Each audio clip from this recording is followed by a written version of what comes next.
यानी 2014 से 2019 के बीच में वित्त मंत्री अरुण जेटली थे और अरुण जेटली साहब के द्वारा ही यह स्कीम लाया गया था। यह 2018 में लाया गया है और इस स्कीम के विरोध में सुप्रीम कोर्ट में कई सारे केस दर्ज किए गए थे। इस स्कीम के विरोध में जो सुप्रीम कोर्ट में कई सारे केस दर्ज किए गए थे, उन तमाम केसों की सुनवाई सुप्रीम कोर्ट ने एक साथ किया और सुप्रीम कोर्ट ने अपना जजमेंट इलेक्ट्रॉन बॉन्ड स्कीम को लेकर के 15 फरवरी 2024 को दिया। 15 फरवरी 2024 को सुप्रीम कोर्ट ने इलेक्ट्रल बॉन्ड स्कीम को लेकर के अपना फैसला दिया और इस पर सुप्रीम कोर्ट की 5 जजों की बेंच ने, सुप्रीम कोर्ट के 5 जजों की बेंच ने फैसला दिया और उस 5 जजों की बेंच की अध्यक्षता मुख्य न्यायाधीश डीवाई चंद्रचूड़ कर रहे थे। मुख्य न्यायाधीश डीवाई चंद्रचूड़ की अध्यक्षता वाली 5 जजों की बेंच ने इलेक्ट्रल बॉन्ड स्कीम पर फैसला देते हुए इस स्कीम को असंवैधानिक करार दिया। इस स्कीम को असंवैधानिक करार दिया और इस स्कीम को असंवैधानिक करार देते हुए सुप्रीम कोर्ट ने यह कहा कि यह स्कीम भारतीय संविधान के अनुच्छेद 19(1) का उल्लंघन करता है और साथ ही साथ यही नहीं बल्कि अनुच्छेद 21 का भी उल्लंघन करता है और इसके अलावे भारतीय जनप्रतिनिधित्व अधिनियम 1951 का भी उल्लंघन करता है यह स्कीम और कंपनी अधिनियम का भी उल्लंघन करता है यह स्कीम। कैसे इलेक्ट्रल बॉन्ड स्कीम अनुच्छेद 19 के 1 के क और अनुच्छेद 21 का उल्लंघन करता है, इसको हमें समझना है, इसको हमें समझना है।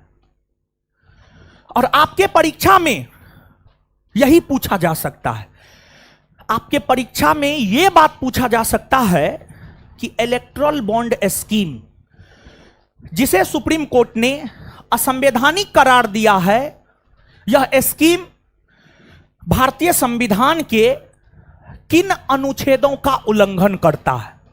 तो इसका उत्तर हो जाएगा अनुच्छेद 19 के 1 का क और अनुच्छेद 21 ये 2 का उल्लंघन करता है।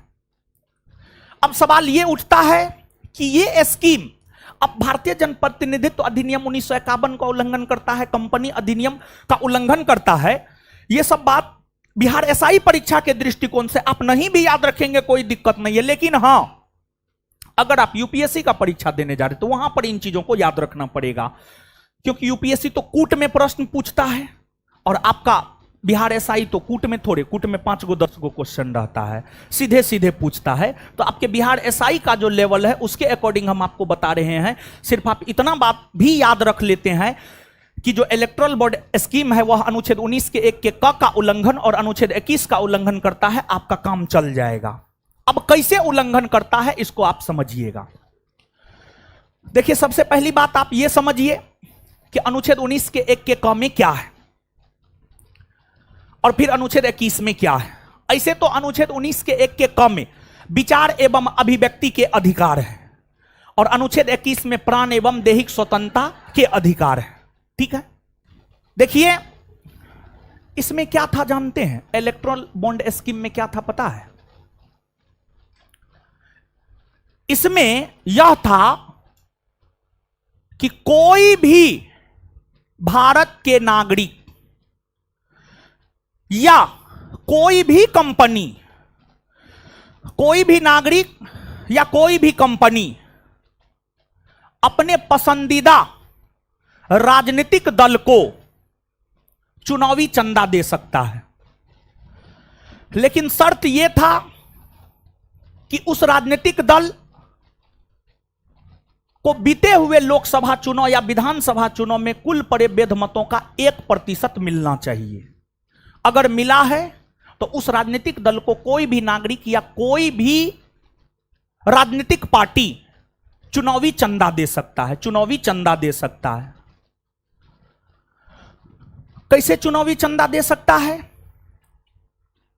तो इस योजना के तहत, इस योजना के लिए सिर्फ अधिकृत किया गया था एसबीआई को, स्टेट बैंक ऑफ इंडिया को, स्टेट बैंक ऑफ इंडिया को। और स्टेट बैंक ऑफ इंडिया के भी सभी शाखा में जाकर राजनीतिक पार्टी को चुनावी चंदा देने के लिए आप इलेक्टोरल बॉन्ड नहीं खरीद सकते थे, बल्कि एसबीआई के कुछ विशेष शाखा में जाकर, एसबीआई का ब्रांच तो पूरे देश में है, तो पूरे देश में कहीं भी एसबीआई के ब्रांच में जाकर आप इलेक्टोरल बॉन्ड नहीं खरीद सकते थे, बल्कि एसबीआई के कुछ विशेष शाखा में जाकर आप इलेक्टोरल बॉन्ड खरीद करके राजनीतिक पार्टी को चुनावी चंदा दे सकते थे। आप 1000 का चंदा दे सकते थे, 1000 से लेकर के करोड़ों रुपया तक का चंदा आप दे सकते थे, 1000 से लेकर के करोड़ों रुपया तक का आप चंदा दे सकते थे। 1000, 2000, 10,000, 20,000, 1 लाख, 10 लाख, 1 करोड़, करोड़ों रुपया तक का चंदा आप राजनीतिक पार्टी को दे सकते थे। लेकिन इलेक्टोरल बॉन्ड में था ये कि आपका नाम, आपके नाम का उजागर नहीं किया जाएगा, आपके नाम का उजागर नहीं किया जाएगा। यानी कोई व्यक्ति मान लिया जाए कि किसी राजनीतिक पार्टी को चुनावी चंदा दे रहा है, मान लिया जाए कि हम ही कांग्रेस को 1 करोड़ रुपया चुनावी चंदा दे रहे हैं, तो हम 1 करोड़ का इलेक्टोरल बॉन्ड खरीदेंगे, हम 1 करोड़ का इलेक्टोरल बॉन्ड खरीदेंगे और हम यह कहेंगे कि हम 1 करोड़ रुपया कांग्रेस को दे रहे हैं। तो वहां पर हमारे नाम का उजागर नहीं होगा, हमारे नाम का उजागर नहीं होगा कि हम दिए हैं 1 करोड़ रुपया, इसका उजागर नहीं होगा। और नाम का उजागर नहीं हो रहा है, और नाम के उजागर नहीं होने के वजह से ही, नाम के उजागर नहीं होने के वजह से ही सुप्रीम कोर्ट ने इसे असंवैधानिक करार दिया। और सुप्रीम कोर्ट ने यह कहा कि यह तो सूचना के अधिकार का उल्लंघन कर रहा था, यह तो आधा अधूरा सूचना है, यह तो आधा अधूरा सूचना है। और देखिए, अब आप इस बात को समझिएगा कि अनुच्छेद 19 के 1 में विचार एवं अभिव्यक्ति का अधिकार है, लेकिन विचार एवं अभिव्यक्ति के अधिकार के अंतर्गत कई सारी चीजें आती है, जैसे प्रेस एवं स्वतंत्रता, प्रेस को स्वतंत्रता अनुच्छेद 19 के 1 के क के तहत ही दिया गया है, जो विचार एवं अभिव्यक्ति के अंतर्गत ही आता है। फिर आपको झंडा फहराना मौलिक अधिकार है, वह भी अनुच्छेद 19 के 1 के क के तहत ही आता है। उसी प्रकार से आम नागरिकों को, उसी प्रकार से आम नागरिकों को यह अधिकार है कि चुनाव लड़ने वाले किसी भी उम्मीदवार, चुनाव लड़ने वाले किसी भी उम्मीदवार के विषय में आप पता कर सकते हैं कि आपके उम्मीदवार ईमानदार हैं, क्रिमिनल हैं, या क्या है क्या नहीं है। अनुच्छेद 19 के 1 का क आम नागरिकों को यह अधिकार देता है, गौर से सुनिएगा आप इस बात को। अनुच्छेद 19 के 1 का क आम नागरिकों को यह अधिकार देता है कि आप उम्मीदवार, आप अपने उम्मीदवार के विषय में, मान लिया जाए कि आपके लोकसभा क्षेत्र में लोकसभा का जो उम्मीदवार है उसके विषय में आप पता कर सकते हैं, कौन राजनीतिक पार्टी से है, क्रिमिनल है, ईमानदार है, उसको पैसा कहां से आता है, उसके पैसा का सोर्स क्या है, सब चीज आप पता कर सकते हैं। यह अधिकार आपको अनुच्छेद 19 के 1 का क देता है। इसके बाद अनुच्छेद 21 में प्राण एवं दैहिक स्वतंत्रता की बात की गई है, लेकिन प्राण एवं दैहिक स्वतंत्रता के अलावे, प्राण एवं दैहिक स्वतंत्रता के अंतर्गत, सॉरी अलावे नहीं, प्राण एवं दैहिक स्वतंत्रता के अंतर्गत अर्थात अनुच्छेद 21 के अंतर्गत कई सारे अन्य चीजों को भी मौलिक अधिकार का दर्जा दिया गया है। जैसे अनुच्छेद 21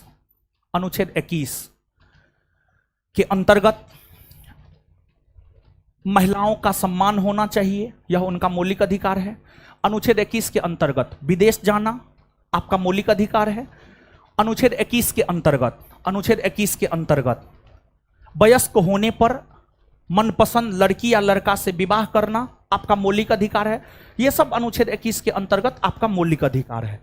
उसी प्रकार से अनुच्छेद 21 सूचना के अधिकार को मौलिक अधिकार का दर्जा देता है। सूचना के अधिकार को मौलिक अधिकार का दर्जा देता है। तो जो इलेक्टोरल